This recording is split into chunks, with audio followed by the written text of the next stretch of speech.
says it keeps me up at night. Well, it does not keep me up at night.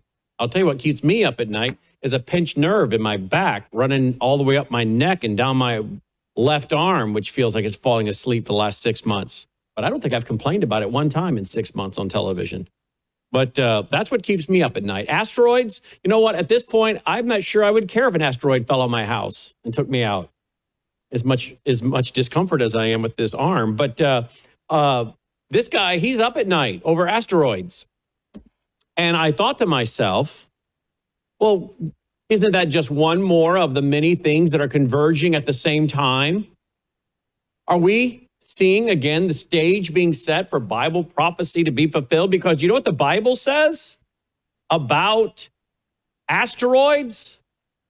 Oh, they're pretty prevalent during the tribulation period. In fact, if you go with me to the sixth seal, and we're going to have Aaron on here in just 1 minute because we have a lot going on in the Middle East, a lot going on in Israel. John says, I looked when he opened the sixth seal, and behold, there was a great earthquake, and the sun became black as sackcloth of hair, and the moon became like blood. The stars of heaven fell to the earth, as a fig tree drops its late figs when it is shaken by a mighty wind. Isn't that something? And the stars of heaven fell to the earth. We might also call that an asteroid, right? Henry Morris, when I was going through this book of Revelation, Henry Morris, I quoted him as saying, quote, the vast worldwide network of unstable earthquake belts around the world suddenly will begin to slip and fracture on a global basis, and a gigantic earthquake will ensue. This is evidently and naturally accompanied by tremendous volcanic eruptions. This is evidently and naturally accompanied by tremendous volcanic eruptions, spewing vast quantities of dust and steam and gas into the upper atmosphere. It is probable that these will cause the sun to be darkened and the moon to appear blood red.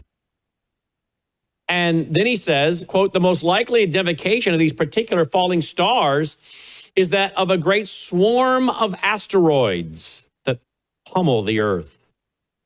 Such an event has never occurred in historic times, but scientists have long speculated about the probability of either past or future Earth catastrophes caused by encountering a swarm of asteroids. Such an encounter is a real possibility and would cause great devastation on the Earth near the various points of impact.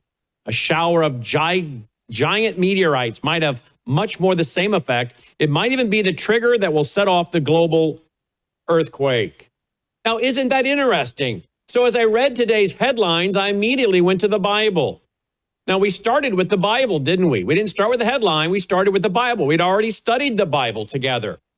We went through the book of Revelation together for 1.5 years. And so you and I have this in our mind. We already have studied the Bible. And now we're watching and observing. And here comes a story about 25,000 asteroids near the earth. And immediately, because we started with the Bible, we say, hey, wait a minute. Does the Bible speak about asteroids pummeling the earth during the tribulation period and the opening of the sixth seal? Is this just one more of many things that we could possibly look at? I'm not going to be dogmatic about it, but we could possibly look at it and say, now, isn't this something of all the different things going on, the technology for the mark of the beast, the rise of the Wicca religion, white magic, the rise of pharmaceuticals, pharmakia tied to witchcraft, altered states of consciousness, the rise of a one-world religion, the enemies of Israel surrounding her, the world, all the nations of the world. That includes the United States, folks. All the nations of the world turning against Israel. That's starting to happen, is it not? And many in the U.S. have already turned on Israel. And today, I think we may have found one more sign that has been hidden from the scientists. And apparently now they have discovered, which could be another warning sign from God, because God always gives a warning before he brings judgment. The article states, story highlights that 2 NASA scientists claim Earth is at risk from over 25,000 unknown asteroids that are yet to be discovered. If one of them moves toward the planet, no amount of preparation or mission like DART would help. Humans are incapable of protecting themselves from asteroid strike, a NASA scientist has warned. Even though the space agency is regularly monitoring space rocks that could pose danger to Earth, there are nearly 25,000 of them hovering around us that remain undetected. These asteroids have the potential to flatten cities in a particular region. So even though a global catastrophe might not occur, these rocks can definitely cause massive regional destruction. Kelly Fass, head of the planetary defense at NASA, has triggered panic after she admitted that nobody's ready to protect us from what they're calling city killers. But what keeps me up at night, and I don't know if I said this was a guy, it's apparently a gal, what keeps her up at night is the asteroids we don't know about. That's what she said. She said this while speaking to the American Association for the Advancement of Science, according to The Sun. She says, we know about the small rocks, about those that are huge, but the asteroids that are about 140 meters and large remain hidden from sight, but are lurking near the Earth. Fass said that these asteroids can, quote, really do regional rather than global damage, and we don't know where they are.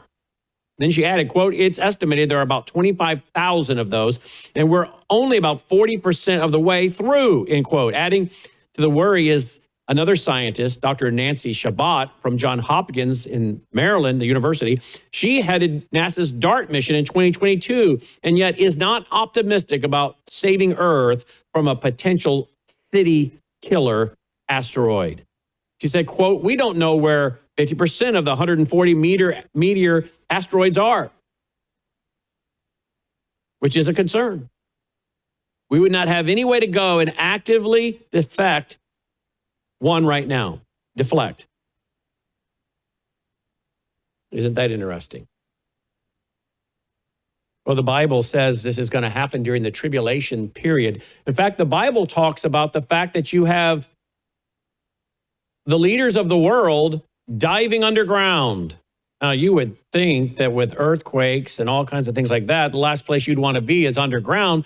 But apparently, the Bible's pretty clear. They know this is from God, and they're trying to hide from God. In fact, some theologians think that maybe even the heavens have been opened up to see that this is indeed God himself bringing judgment. And pretty soon after it stops and they come out from underground, they then try to make an excuse. Well, maybe this really wasn't God. Interesting that so many of the world elite are building bunkers. So many of the world elite are building bunkers, and we're also finding out that many of the elite seem to be very involved in the occult. I wonder how many of them have spirit or master guides that are really demons.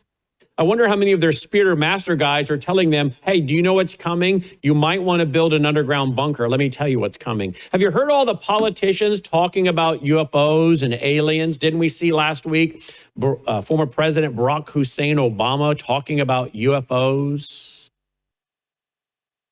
Again, isn't that timing interesting? Are they tapping into some of the elite in our world, to the spiritual world that's telling them what's coming? Because the demonic world knows the Bible. Did you know the Bible also speaks about hail? That there is a storehouse of hail? Just as there seems to be now already coming to the attention of scientists, thousands upon thousands of asteroids that could pose serious threat to the world, city killers, as they're now calling them, there appears to be a collection of those ready to go. But did you know the Bible in Job chapter 38 talks about a storehouse of snow, the storehouse of hail? Look at Job chapter 38, verse 22. Have you entered the storehouses of the snow or seen the storehouses of the hail?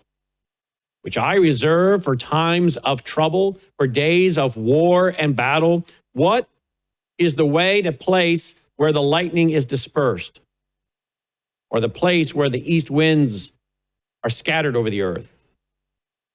Who cuts a channel for the torrents of rain and a path for the thunderstorm to water the land where no one lives? And it goes on from there. But are you aware of the fact that in heaven there's apparently storehouses of the snow or the storehouses of the hail? Apparently everything's in place, ready to go for the tribulation period. So I've thought that was a very interesting article today. We also have some other very interesting articles, and that is the Middle East's emerging Sunni coalition is a strategic threat to Israel against the backdrop of Iran's gradual weakening. A new Sunni coalition is beginning to take form, and at its center stands Turkey, seeking regional leadership and signaling a reassessment of the nuclear option as a means of reshaping the balance of deterrence. These are all over at worldviewreport.com today, your daily aggregated news site. Speaking of Turkey, did you know that Turkey opens a mosque, namely after the father of global jihad in the midst of Gaza's reconstruction?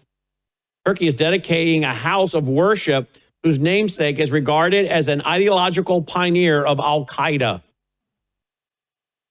In Jerusalem, the decision is interpreted as a political signal. Yeah, I bet it is. I wonder if anybody with the White House or the Liberty Commission or the Gaza Group or the International Peace Board is also aware that this is a political signal. Or have they become so deaf to the alarms that are going off? Here's another headline. Will Qatar buy Gaza for Hamas? Qatar reportedly intends to pay the highest amount for the reconstruction of Gaza in order to increase its influence in the Peace Council on behalf of Hamas. Well, surely the good folks in Qatar are going to warn everybody on the International Peace Board there that's going to be overseeing Gaza. I'm sure they're going to warn them about Turkey, right? Wrongo. Come back, we'll continue looking at some of these headlines, and we're going to be joined by our reporter on the ground in Israel, Aaron Levarco. He's our reporter and our licensed tour guide. We released a new report last night from him touring Caesarea. Brought to you by our foundation. He is worldviewfoundation.com, worldviewfoundation.com. News is moving faster than ever, and so are we.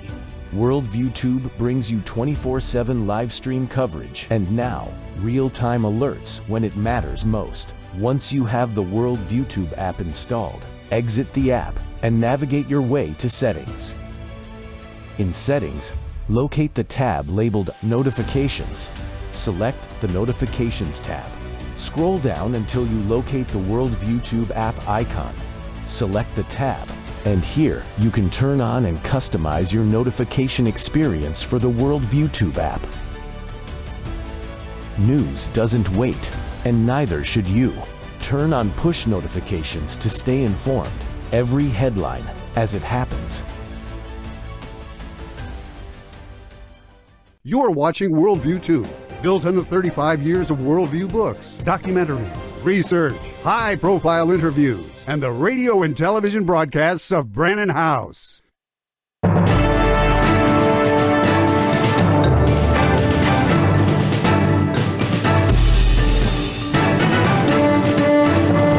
welcome back. Glad you're with us. The audience on TV is probably wondering, why is he talking and I'm not hearing him talk? Because I muted myself.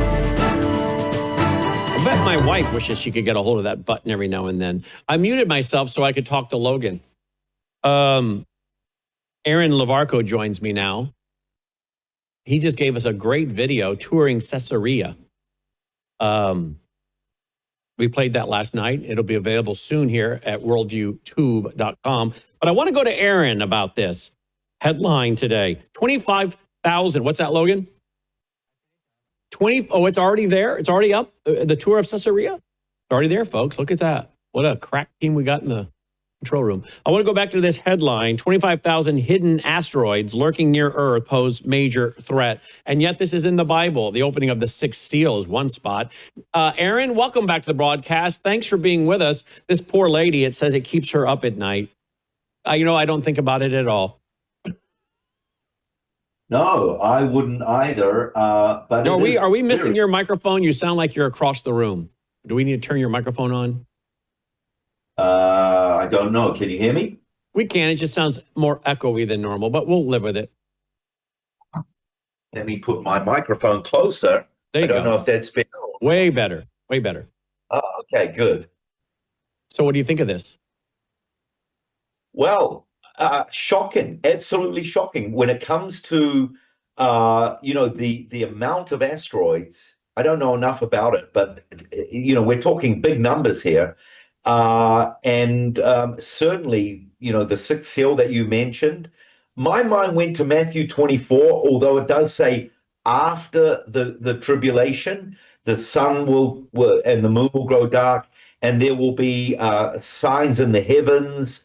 Look, I don't know how to interpret that into biblical prophecy, but the amount certainly, gets my hackles up, gets me thinking about biblical prophecy. And it's just almost another sign, the signs of the times. And, with AI increasing, I wonder if it's just a part of a puzzle. We haven't seen the outcome yet. I'm not losing any sleep over it, but it's certainly something to keep our eye open for. That's for sure. Yeah, and I'm sorry that you're having trouble sleeping.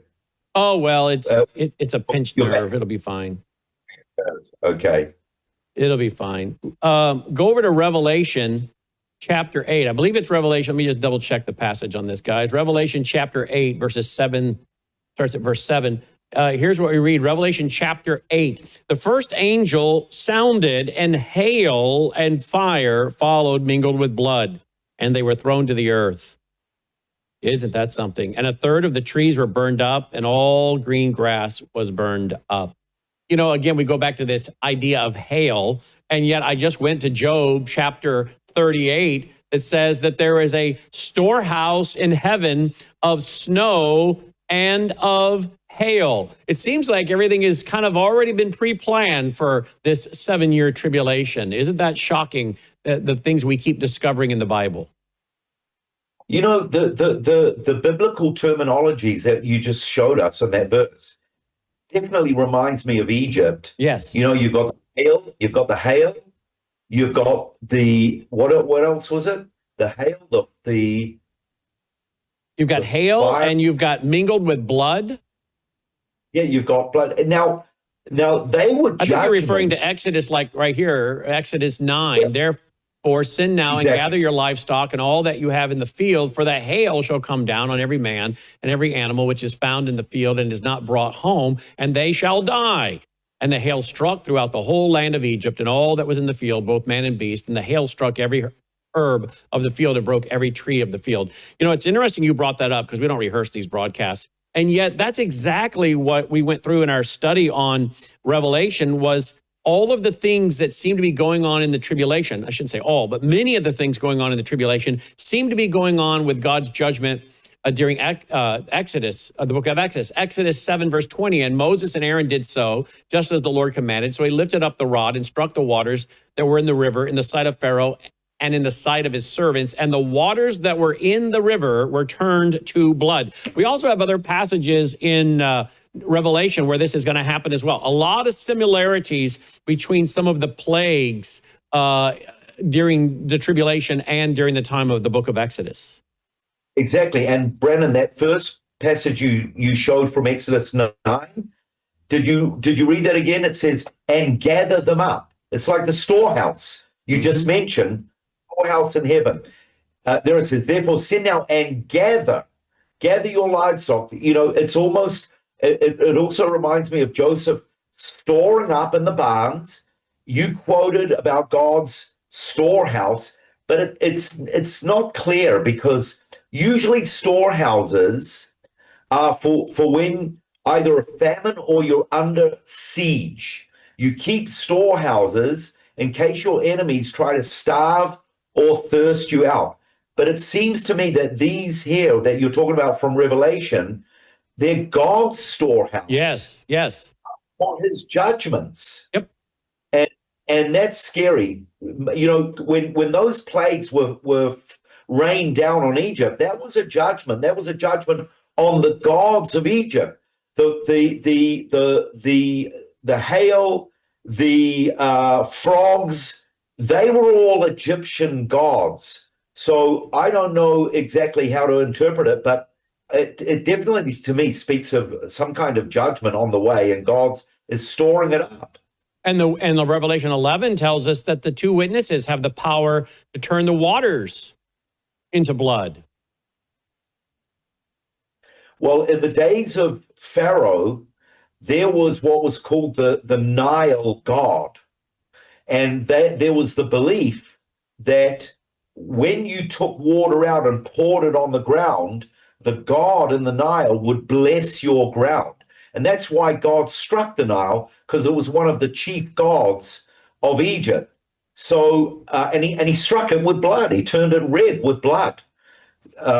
There's definitely a play on life there, because water also speaks of life, but blood also speaks of life. So, interesting. Yeah, indeed it is. And we have another quote here by Henry Morris. He said, maybe a giant meteorite or asteroid or even a satellite orbiting one of the other planets could conceivably be propelled earthward by cosmic forces of which we have little knowledge as yet. People will observe it for some time approaching from space, then entering the Earth's gravitational field and spiraling inexplorably to the surface itself. Most likely, television cameras will be focused on it, and the actual splashdown will be seen on TV. Screens all over the world. They'll be seen on the TV screens all over the world. The might explosion on impact will dwarf an atomic bomb and will be terrifying beyond imagination. The destruction of life in the sea will be tremendous, and the poisoned waters, like a great red tide, will spread out soon to the waters of all other oceans, so that a third part of the sea will become blood. This is one of the other parts of the judgment that this asteroid, damages the water.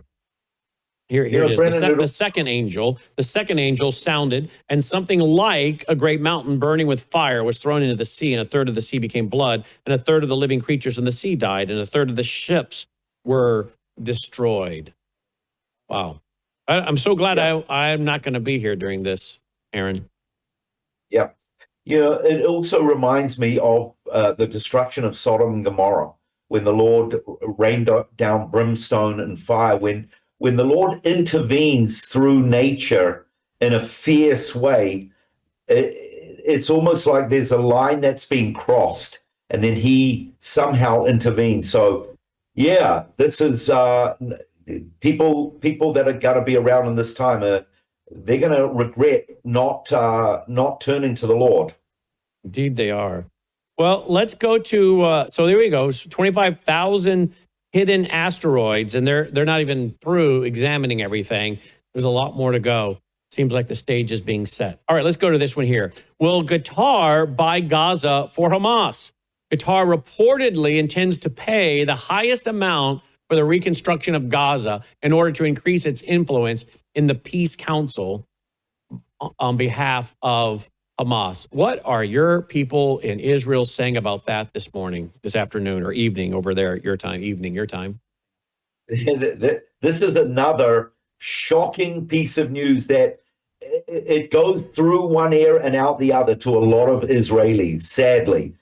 I don't know what Bibi, I don't know what the right-wing government, they haven't really responded. I've seen minor responses, but the focus has been on Donald Trump actually wanting to get, you mentioned Turkey earlier, now Qatar. Donald Trump wants to get these two nations in on the Peace Council. And thankfully, Bibi Netanyahu's drawn a very strong line, especially with Turkey. and I believe with Qatar as well. Qatar, somehow Donald Trump, he treats them like a friend, and obviously he knows what, he's obviously seen this headline as well. What is he going to do? Really, we can draw our lines, but Donald Trump, he's the head of the Peace Board Council here. And Bibi Netanyahu has joined in, but Donald Trump doesn't live in this part of the world. We do. Yeah. And for Qatar to purchase that land for, who is it for, Brennan? Is it for the Qatari people or is it for the Palestinian people? We know the answer. It's for the Palestinian people. And who's going to lead them? Who's going to rule them? Is it going to be the Palestinian Authority, or is it going to be a shadow government? And we know who that is. That's going to be Hamas. I don't know if you heard the latest, Brandon, but our government and our IDF have given Gaza a 60-day ultimatum. The 60 days means that they must disarm, and we're talking about 60,000 AK-47s. The disarmament including 60,000 AK-47s. If not, we are threatening that we will turn the Gaza Strip into a full-scale war. Now, that came out just today. I haven't seen Donald Trump or the American administration's response to that, but I would suspect, seeing that Bibi Netanyahu was in Washington last week, that has been discussed. I'm assuming that it's been discussed with Trump, but no one is disarming. No one has been able to disarm Hamas. And so we've given them a 60-day ultimatum. Now, half of that time is going to be Ramadan. Ramadan just started yesterday.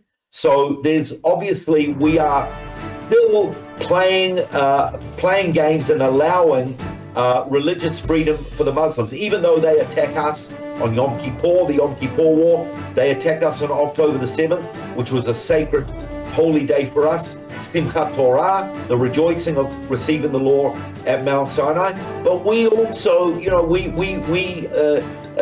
we somehow feel we have to cater for the Muslim religious month. So that's I want to come back after this break here and get to the fact that Turkey is opening a mosque in Gaza named after the father of global jihad. And then I want to get to the fact that you're getting global backlash over wanting to protect Judea and Samaria. Yeah. Consumers often ask, what should I expect when I take the Bella Grace elixir? And the answer's varied. It really depends on what your health and wellness needs are. I would consider this as your foundational core product for a whole range of health and wellness issues. Let me give you a few examples. If you're a little bit older and you have some joint health issues, some problems with mobility and discomfort, the elixir is going to be your best friend. If you have some skin health issues, wrinkles, hydration, aging, all of those elements are going to be benefited from the elixir, including age spots. Now, if you're in a younger demographic, maybe visual health is where you need some assistance. Eye fatigue, dry eyes, all of those are going to be benefited by the elixir. It's a core product because it benefits so many.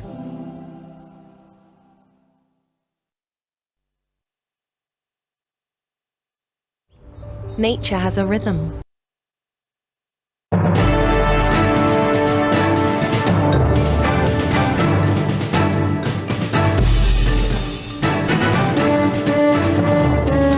Welcome back. Glad you're with us. Worldview Radio, our website, worldviewradio.com, worldviewradio.com.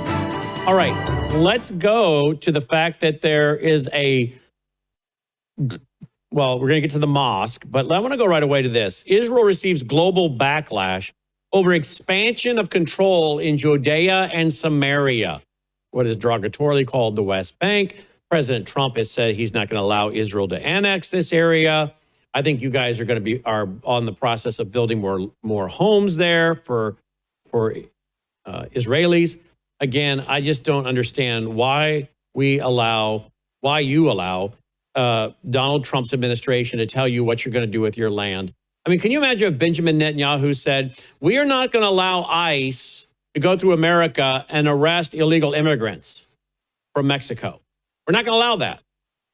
Can you imagine what the world would say, what Americans would say? But we have the audacity to tell you guys what you can and cannot do with your land.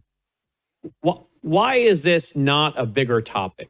Because why? Because we give you aid? Well, there's a lot of things you guys give us as well. But again, I don't know why you need our aid, and I don't understand why your country doesn't tell America to go pound sand. We don't want your aid. We don't need your aid. Get the bulldozers out. Let's go over to Qumran. I think we'll find more than enough to pay everything you need. Brandon, bring it on. Bring it on. Let the opposition come. It doesn't matter. God is going to, he promised that he will bring us back to the land. We will rebuild the desolate places. And I can take you to places like in Samaria, where God, the prophet Jeremiah said, you shall plant vineyards in the fields of Samaria, and you will drink the wine thereof. And we have vineyards in Samaria. It's going to happen. How far are you from there, from where you live? How far? From where I am, I'm an hour. All right, so maybe it's time to go do a tour of Judea and Samaria for one of your tours, the World YouTube. Absolutely, yeah. We can go to places like Shiloh. We can go to Bethel, Mount Gerizim, Mount Arbel, the Mount of Blessings and Cursings. Yeah, I'll do it. I'll do it for you. Again, brought to you by our foundation. We give him honorariums when he does this for us, folks, because it's amazing, isn't it? We got such a wonderful, beautiful library. And now the tour of Caesarea, those videos are up online at worldviewtube.com. But again, brought to you by our foundation, worldviewfoundation.com. So now you guys are getting global backlash for your expansion of control in Judea and Samaria. Now, you guys know, you'll remember that right after October 7th, I was like, hey, wait a minute, Aaron, what about Judea and Samaria that's right on the border? That seems like a prime spot for another October 7th attack, since the animals, Hamas, said, we're going to do this again and again and again. And I said to you pretty quick after that, well, that seems like Judea and Samaria would be a great place to do that, strategically speaking. Now you're putting more Israelis into that region. And what is the world saying you're doing that's wrong? Why can't you do what you want with your land? Well, really, it's crushing the Palestinian hopes of a homeland, of a nationalist homeland. Good. Yeah. Yeah. I was just listening today, Brandon, to an expert on the history of Palestine. The Palestinian people cannot prove, they've got no proof that there ever was a Palestine. There's no archaeological proof. There's no historical proof. There's no coinage. There's no archaeological findings. There's no presidents, there's no prime ministers, there's no kings, nothing. So it's all a myth. So really, this is basically not so much that people want to build something in our place. It's they want to stop us from expanding. You know, as you were talking about it before, I thought of a verse in the book of Zechariah, I believe it's chapter 8. God says, I will raise up the sons of Zion against the sons of Greece. And really, to me, that speaks of people that are Zionistic against Greek-thinking people who don't know God's word. The Greco-Roman world is humanism. It's where democracy, power to the people, we don't need God in a humanistic world. And so the people that are against us are what Psalm 2 talks about. Why do the nations rage and plot a vain thing and come against the Lord and against his anointed? So we're not surprised that this. God is raising up sons of Zion, Zionistic thinkers. What does that mean? It means people who understand what it means to be a Zionist. And what does it mean to be a Zionist? Simply, it's following the God who gave this land to Abraham and to his descendants. And if there's any Christians out there who don't agree with that, all I would say is just don't argue with me. Go to God's word and see what God's word says about this land. Ask, is his economy for this land over, or does he still have a plan for it? And if you think that he doesn't have a plan for this piece of the world, this land, then answer this question: where is Jesus returning? Is it London? Is it Paris? No. It says where he's returning, to this part of the world. It says he will return to the same place that he ascended, the Mount of Olives, which is in Jerusalem, which is in Judea, which is the West Bank. So this is the very place, his throne, the place that he has chosen. And Joel chapter 3 says, it's my land. It's not even ours. It's God's, but God gave it to the descendants of Abraham, Isaac, and Jacob. So it is ours. We are the stewards of it. And it's not because we deserve it. It's because God, by his grace, promised it to Abraham. And anyone who wants to live at peace with us in this land, we are told to treat the stranger with respect and care, because we once also were strangers. So if you don't believe me, come and give it a try and see. If you treat us with respect, you will get respect back. But if you want to live in our borders and cause us problems, then of course we're going to have to defend ourselves. And that's what we're doing. And here we go. Turkey opens a mosque in Gaza named after the father of global jihad. Now, you guys are seeing this as a political warning sign. I bet you are. Oh, Turkey don't hide their agenda. They want to revive the Ottoman Turkish Empire. They were 400 years from 1517 to 1917. They were in control of this land. They proclaim it regularly, especially Jerusalem. So the fact that they want to open a mosque in Gaza, that's part of their jihadists, as it says, and naming the mosque after this man. I mean, come on. You know, Turkey have showed their cards clearly, and everyone's taking them serious. But that means that they're not going to deceive us. We know what they want, and they're not going to deceive us. But I hope that no one throws us under the bus and allows them to set up in the 43% or 47% of Gaza that Donald Trump will be the head of the peace council there. That is very concerning. As I said earlier, he wants Turkey to be part of it, but we have drawn a very strong red line, and we're not going to allow it. Indeed. And of course, let's go to this one, and that is the fact that Turkey, the Middle East emerging Sunni coalition, as a strategic threat to Israel, and they're seeking regional leadership and signaling a reassessment of the nuclear option as a means of reshaping the balance of deterrence. Yeah. Now that is quite concerning, to say the least. Turkey are the largest, or in the region, they are the largest Sunni nation. And if and when we see the demise of Iran, who are the great Shiite nation, then Turkey are ready to step up and be the kind of the leader of the pack. And they're forming a coalition. And it's part of their march toward Jerusalem. He wants to be seen as the leader of the Sunnis. Very concerning. And the thought of him becoming nuclear is very, very alarming. You know, I often remind people that in 1913, Brannon, Turkey are guilty of committing what's called the Armenian genocide. They slaughtered 1.5 million Armenian Christians. They were our brothers and sisters. Let me remind Christians who are listening. And Turkey have never accepted responsibility. And when there's no repentance for something like that, because it was a religious war, Brannon, Turkey make excuses for that genocide. It was a religious cleansing in the name of Islam.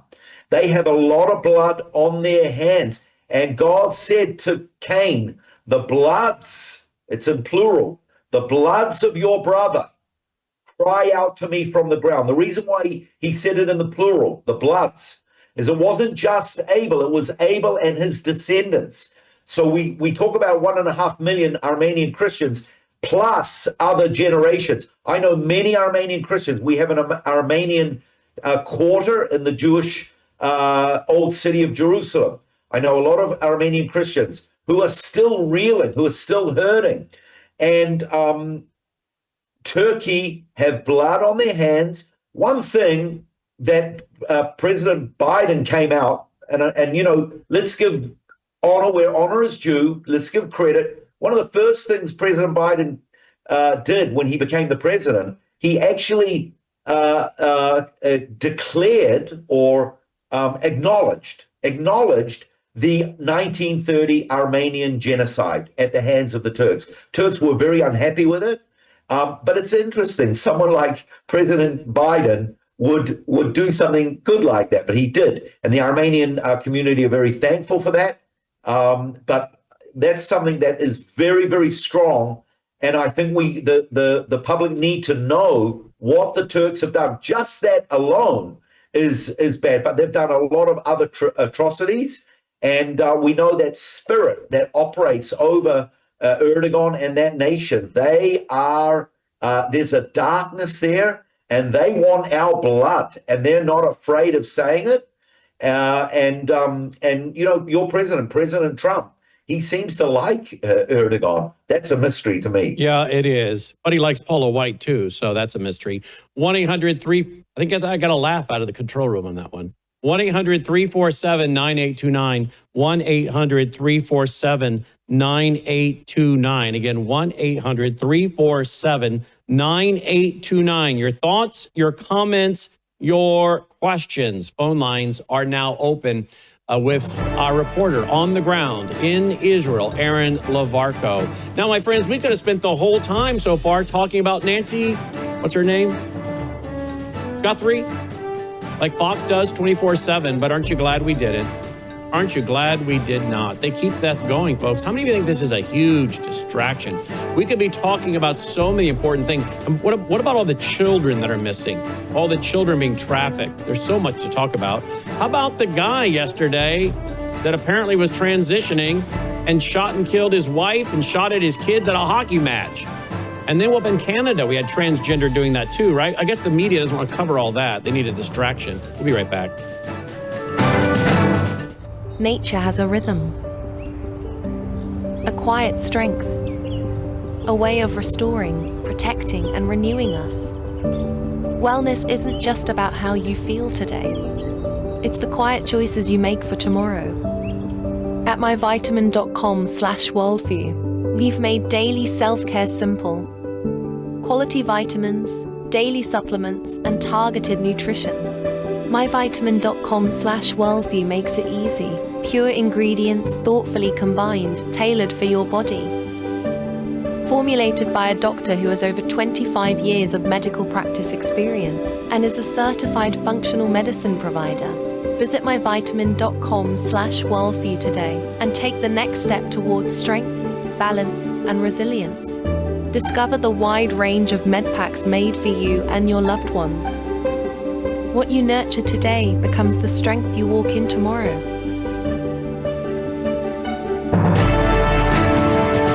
1-800-347-9829. Your thoughts, your comments, your questions. 1-800-347-9829. Let's start out with John, line 4, calling in from New Jersey. Hi, John. You're on with Aaron, who's over in Israel today. Thanks for calling in, John. You're welcome, Aaron. Hello, John and Brandon. 3 points to point 2. Joel chapter 3, dividing the land. Second point, meaning those in President Trump's inner circle, also Steve Witkoff and Paula White, they're feeding him wrong counsel. And this Steve Witkoff actually used Qatar to bail him out of millions of dollars of debt. And then you got to remember in there, John. Remember Kushner. Remember Kushner? What's he done with Qatar? Yeah. Now, along with that, Brandon, there's a naval base near Qatar called Bahrain. I don't know if that's tied in with Qatar, but we lease it. But we're shaking hands with the devil, and they're like, is anybody raising a yellow flag? I actually called my governor, Brandon, not my governor, my Congressman, Jeff Van Drew, and I alert him to these things. And then, Brandon and Aaron, you tell people in the church, generally, they change the conversation. So it's not a cushy subject. They don't want to talk about it. Subject. They don't want to talk about it, do they, John? No, but Ezekiel says he was a watchman on the wall. And God hasn't pointed me to that. And I see the forest for the trees, but yet, give me a cushy, nice, comfortable message. Yeah? Well, when your country is given over to the Muslims, God forbid, then you'll say, however, you're right on point with your message, but this Steve Witkoff, he irks me. He goes in, smiles, plays, says the right words, does the right body movements, facial expressions, and how is President Trump bamboozled by this? Good question. These are great comments. You want to respond real quick, Aaron, please, before we go to Rebecca and Samuel? Yeah, thanks, Sean. There's obviously, people have different interests at mine, and paying off people, you scratch my back, I'll scratch your back. And who gets thrown under the bus? These are the questions. So, obviously smells of some kind of wheeling and dealing, or even corruption. I don't know, but thank you, John. Well, speaking of corruption, some are saying that after the Democrats take over and the investigations begin, a lot of the MAGA crowd may be shocked at some of the self-dealing that's been going on. And they can point to the Bidens and all the things that they were doing that certainly weren't right. But you may end up finding some people in the MAGA world weren't doing a whole lot different. And that's going to be very interesting to see. I'm not going to say the things I've been told by sources that are closely tied in with people inside the White House, but some of them already are saying this goes on, that goes on, this is not good, this shouldn't be happening. And I don't know if President Trump's aware of it. He's got his plate full, but obviously some bad actors have crept in, right? Rebecca, line 3. Rebecca, thanks for calling in, Rebecca. Yeah, hi. John kind of touched in on my comment, but you wondered, why we don't, or Israel doesn't tell us to pound sand, and I thought Netanyahu and Trump have that one individual in common, which is Jared Kushner. Then I listened last night to an old interview where Witkoff and Kushner were being interviewed about Gaza, and Jared seemed very uncomfortable, but Witkoff was sitting there saying, that's been our master plan, this Freedom City. Like they've had that plan for Gaza before we knew about it. But so, yeah, there's that link. I think that's why Netanyahu, because of the Jared Kushner link. That'd just be my comment. Yes, indeed. Let's go to, in fact, I even have a copy of that master plan. Let me see if I can find it real quick. I bookmarked it because I'd lost track of it, and then I wanted to find it again. So when I finally found it, I bookmarked it. And while we go to the next caller, I'll see if I can find it again, because that master plan, you're right, it's already been written. Samuel, line 1. Samuel, thank you for calling in. Samuel, go right ahead. Yes, gentlemen. I'd like to ask Aaron, being on the ground in Israel, what are the tensions like in Judea and Samaria among the populace? And I also want to mention that the Armenian-Turkish deal, I worked with an Armenian and a Turkish fellow back in the 70s, and I never saw such animus. Those two guys looked at each other. So thanks for the information, and shalom. Aaron? I didn't quite catch. What did he ask about Judea and Samaria? What is the tensions like on the ground there in Judea and Samaria? The tension. Okay. In some areas, very, very tense. And in those areas, we have police and soldiers who are operating day and night. I mean, really, the 7 fronts of October the 7th Judea and Samaria, we haven't really began hitting terrorists in those areas. There's a lot of work to do. I've heard generals talk about there are more weapons in Judea and Samaria among the Palestinians than there are among our own IDF. So they're not as sophisticated, but they have in numbers a lot of weapons. In some areas, it's very, very tenuous, but those areas are usually blocked off or protected by police and soldiers. But it's kind of almost like under the surface, everyone knows it's like an earthquake ready to explode. But one of our problems is we need more soldiers. We need more ground troops. And this is where the religious and the secular, or rather the secular are calling for the religious to serve, whereas a lot of religion. Let's see if we can slip in Caroline real quick from Missouri, line 4. Caroline, go real quick. We'll get you in, ma'am. Hello. Hi. Yeah, I just wanted to bring up that in Bible prophecy, as it said, a great earthquake, and then the sun would be darkened, and then the moon would be blood red, and then the stars would fall from the sky. Yes. That happened in the 1800s with the Great Lisbon earthquake. And then on the eastern seaboard of the United States, the sun went dark at noon. Yeah. It stayed that way. Thank you, Caroline. Thank you, Caroline. I do think, though, that Joel 2 is a big global event, something we have never seen before. We have different things that happen, that's for sure. But I think Joel 2 is going to be like something we've never seen during the tribulation period. Closing comment, Aaron? Yeah, we better be ready too. That's why in the book of Joel it says, blow the shofar, blow the trumpet, sound the alarm, get ready. Yeah, get ready. Aaron, brought to you by our foundation, worldviewfoundation.com. Stay tuned for Crosstalk with Jim Schneider at vcy.org. Take care. And we're back with WROS out of Jacksonville, Florida, and our reporter on the ground in Israel, Aaron Lavarco. Aaron, it is moving so fast. I know there's not a lot of Christians in Israel and Messianic Jews compared to the general population. But what are the Christians that are there and the Messianic Jews? What are they saying? Are they studying the Bible prophecy like we are and looking? What are they saying?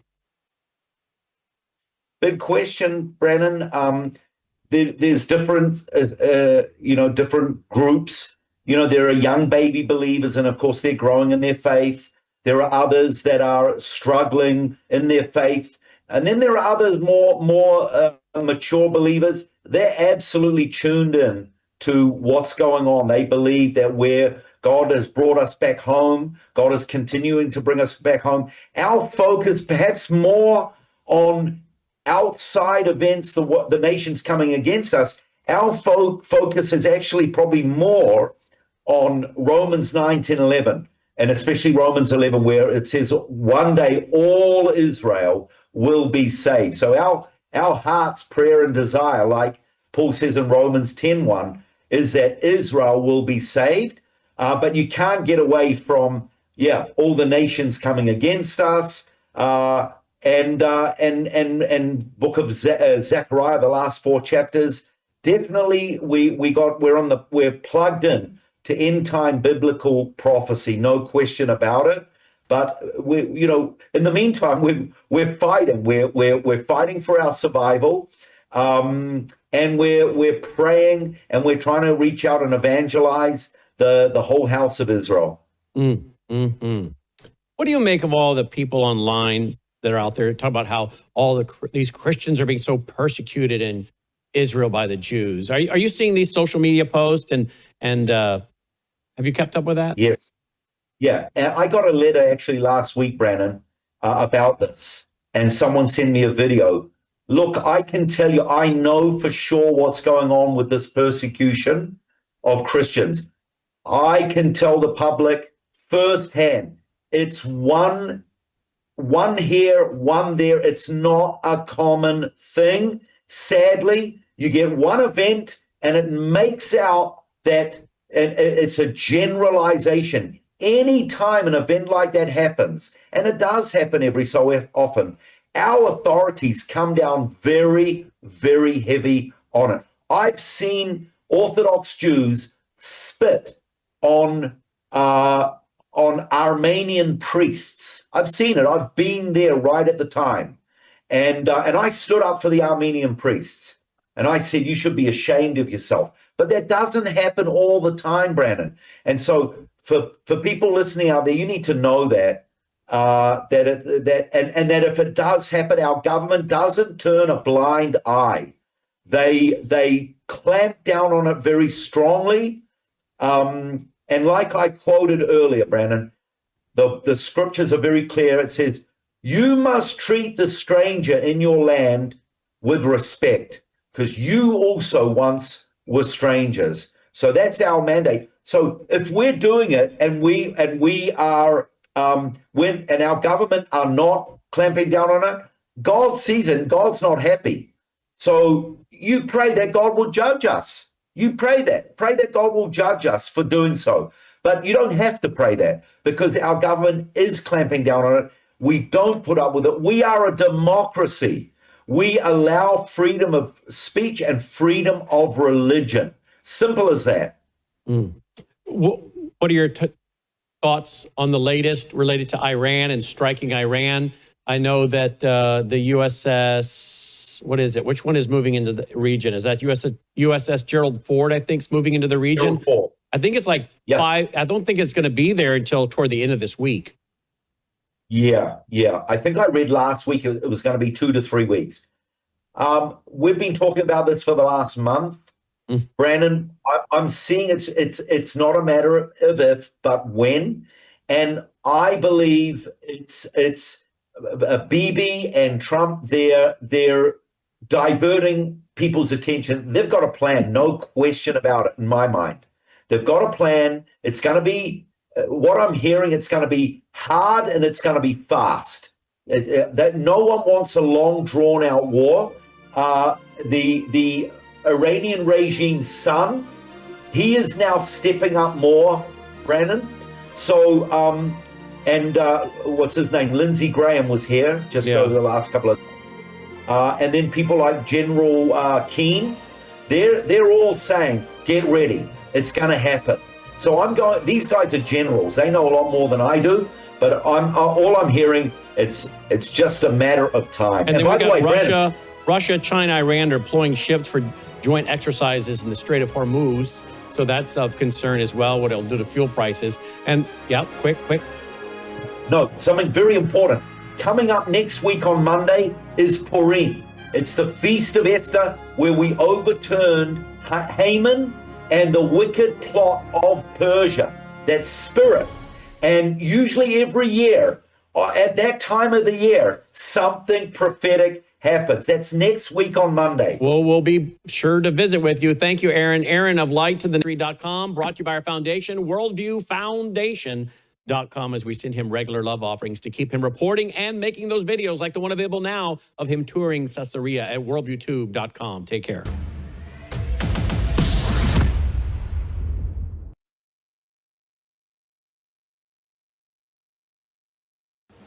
Colonel Rob Maness has a lifelong record of providing dedicated service to this nation. Having worked his way up from the enlisted ranks to full colonel, he served our country for more than 32 years.